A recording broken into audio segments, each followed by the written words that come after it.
On July 5, 1949, in Coatesville, Pennsylvania, Dolores Thompson gave birth to a boy. The boy was the oldest of two other boys.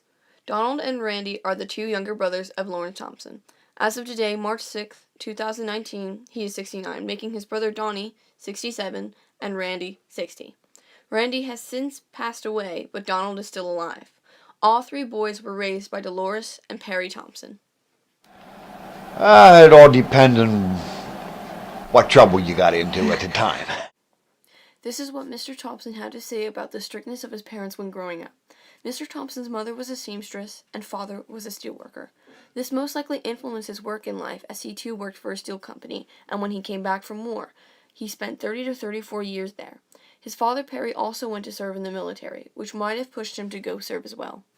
In Vietnam, military food and home food are very different. Seemed like it was all shake and bake out of a box.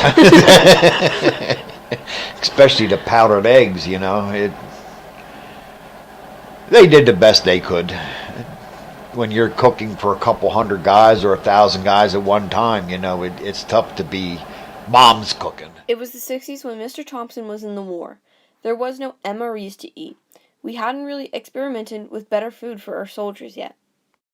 My home life, I could get up when I had to. In the military, they told you when you got up.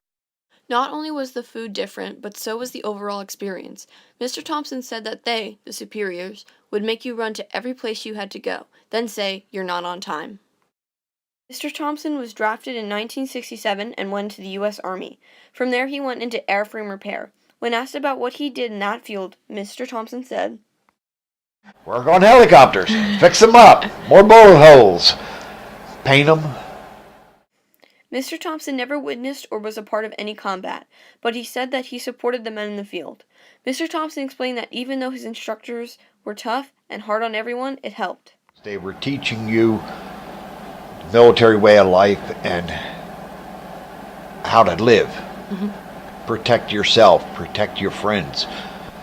And it carried on through life. Although the war was rough, there were some uplifting experiences. Mr. Thompson was located near the Da Nang River, which meant him and his buddies would spend a lot of time there. Mr. Thompson spoke about how he would fish, play cards, and drink a lot in his free time. Coming home could not have been any longer for Mr. Thompson. Mr. Thompson flew home by jet. He said that they were even able to bypass Alaska for gas. However, not everything was peachy or sunshine and roses. I could sleep in the daytime like a baby, but man, when it come nighttime, and don't walk around me, because I was watching you. Yes, wake up, cold sweats, thinking you heard something. For a long time, I had that, but after a while, it dissipated and went away. This is what readjusting to being safe and sound was like. It was hard to sleep at night without thinking of mortars, rockets, and gunshots. Mr. Thompson was welcomed home and everyone was truly happy. He wasn't treated any differently by his peers or family. This is not the cause for many other veterans of the Vietnam War. That's the only thing I hate about it. Because we were disrespected, we were doing a job that our government asked us to do. But today, I'm glad to see that the ones coming home from Iraq and everything, the people are standing up for them. He didn't like how most Vietnam veterans were egged and dishonored by the public. Just like most people, Mr. Thompson did not think the Vietnam War was worth it. We fought and won all the battles but lost the war because we pulled out of Vietnam. Just like the other countries, we didn't want our men to die for no reason, and yet it happens all the time. From what I went through, be nice to other people. Be honorable. Keep your honor up, because that's the only thing you have that no one can take away from you.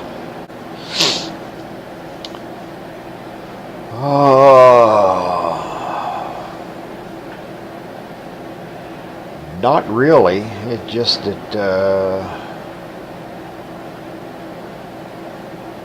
just watch your politicians to what they do to keep us out of trouble.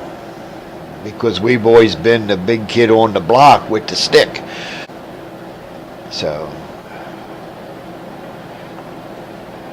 one buddy of mine told me one time his dad told him, The Vietnam War was a rich man's war and a poor man's fight because the rich didn't go.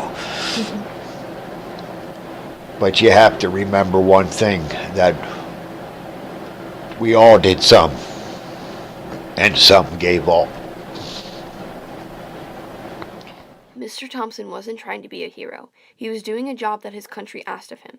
Although he wasn't honored in the way most veterans were, he still served for the country. Even though he was stationed in Da Nang, he really loved the location. Mr. Thompson had also noted that if he had the chance, he'd like to see how Vietnam has grown. Thank you, Mr. Thompson, for your service.